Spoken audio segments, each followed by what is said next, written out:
Let's rewind back to the early 1980s, when performance cars in the American car market had hit a low point.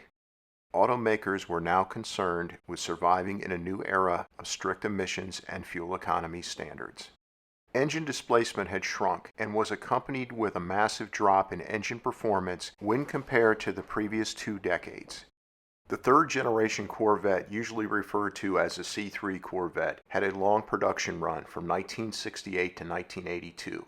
When the 2-seat C3 Corvette entered its last few production years, Chevrolet emphasized its attractive styling and luxury options instead of its performance. Today, all the talk and speculation is centered on the soon-to-be-released mid-engine C8 Corvette. Back in 1982, the automotive talk and speculation was all about the upcoming, all-new 4th-generation Corvette, better known as a C4 Corvette. The wait was longer than expected since the first C4 Corvettes arrived at Chevrolet dealerships about 6 months late, in March of 1983. Due to the late arrival, Chevrolet officially called it the 1984 Corvette and never offered a 1983 Corvette to the buying public. The 1984 Corvette was the hottest new car release since the 1964.5 Ford Mustang.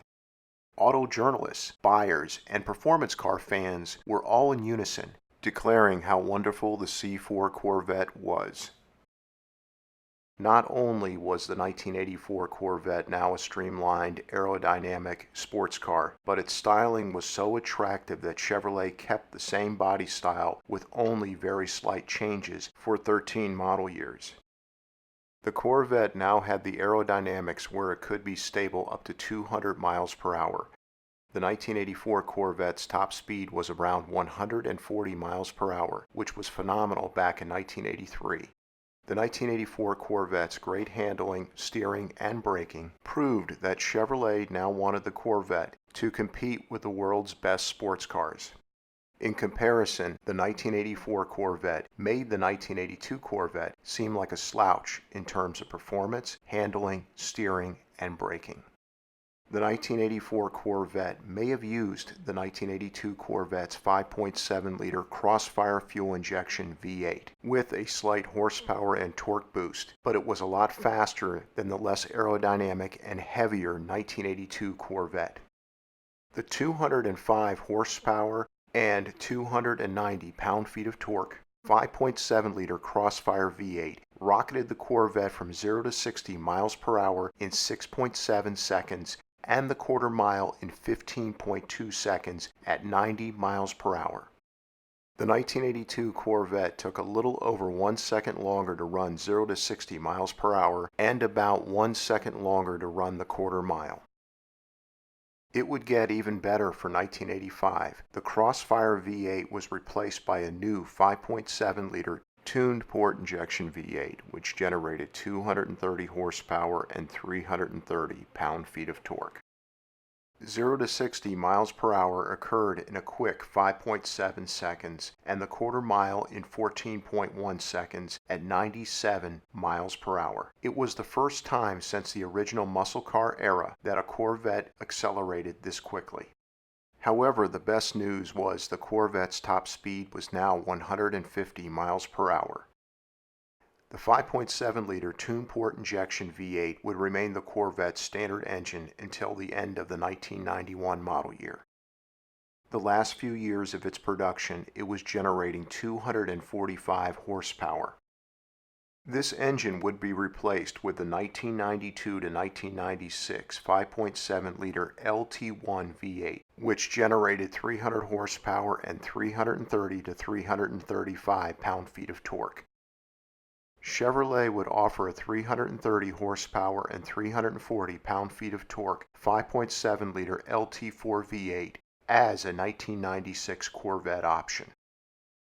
The LT4 propelled the 1996 Corvette 0 to 60 miles per hour in 5.2 seconds and down the quarter mile in 13.7 seconds at 105.1 miles per hour. Though there were a good number of special edition C4 Corvettes over its long production run, but none were more revered than the 1990 to 1995 Corvette ZR1. which was essentially a super Corvette with its ultra-high performance dual overhead cam 32-valve 5.7-liter aluminum V8. It generated from 1990 to 1992 375 horsepower, and for 1993 to 1995 generated 405 horsepower. At first sight, the ZR1 Corvette looked just like a regular Corvette, but Chevrolet made some slight external cosmetic changes in the rear of the vehicle, so the ZR1's 17 by 11-inch rear wheels and very wide Z-rated 315/35 R17 rear tires would fit. The 1990 Corvette ZR1 had a unique rear design, which included 4 square taillights. Starting in 1991, the regular Corvette would adopt this new rear design with 4 square taillights. 1991 would also be the year that both the Corvette ZR1 and the regular Corvette would receive a slight facelift, which consisted of a new front parking and fog light design. Only 6,939 1990 to 1995 ZR1s were produced.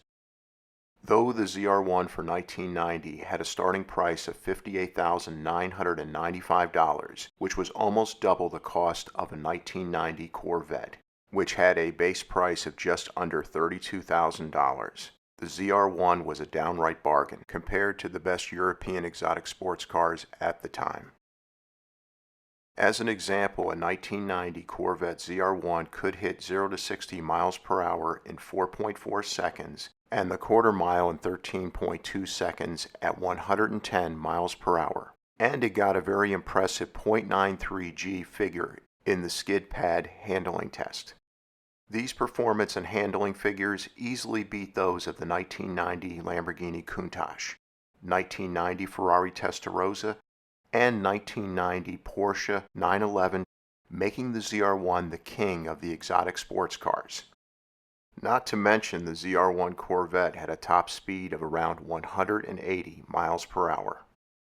The C4 had a comfortable interior with bucket seats that had excellent lateral support.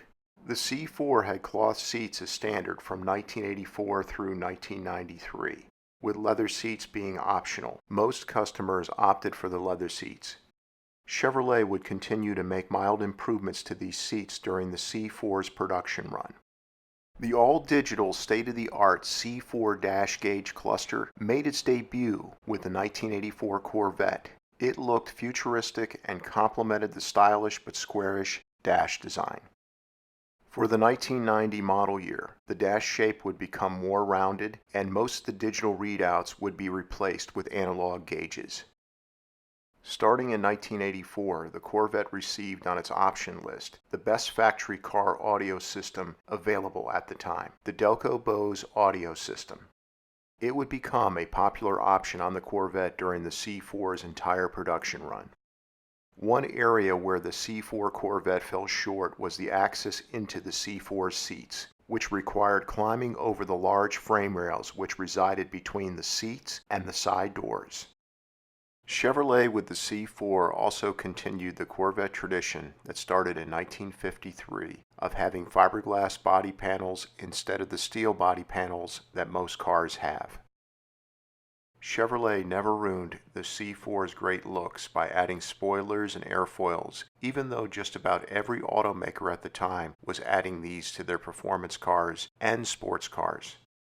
The C4's body styling was so modern and sleek that it never looked dated, even during its last year of production in 1996, and even today it still looks modern and sleek. Even though the 1984 to 1996 C4 Corvette was a serious sports car in its day, and one of the fastest and best handling cars of its era, it's currently being overshadowed by the C1, C2, and C3 Corvettes that preceded it, and the more modern C5, C6, and C7 Corvettes that followed it. This is very good news for those looking for a fast, great handling, and great looking sports car for a very reasonable price. Mint condition C4 Corvettes are selling for bargain basement prices. Even the Corvette ZR1 in the current classic car market is very reasonably priced. This provides a great buying opportunity, since C4 prices more than likely won't stay cheap for long. The reason why historically the C4 is so important is that it was the first Corvette to compete with the best exotic sports cars from Europe and the rest of the world. This is not said to belittle the legendary big block V8 Corvettes and other fast Corvettes that came before the C4, but these cars were more two-seat versions of a muscle car rather than a well-rounded sports car. Ever since the C4's introduction, Chevrolet has offered world-class acceleration, handling, braking, and steering with the Corvette. Though the world will soon be focusing on the all-new mid-engine C8 Corvette, the smart and savvy car collectors and performance car fans will instead be focusing on the C4 Corvette. Thank you so much for your support of this channel. Please subscribe, since your support is the reason this channel is a success. And please make sure to click on the bell icon so that you never miss a new video release.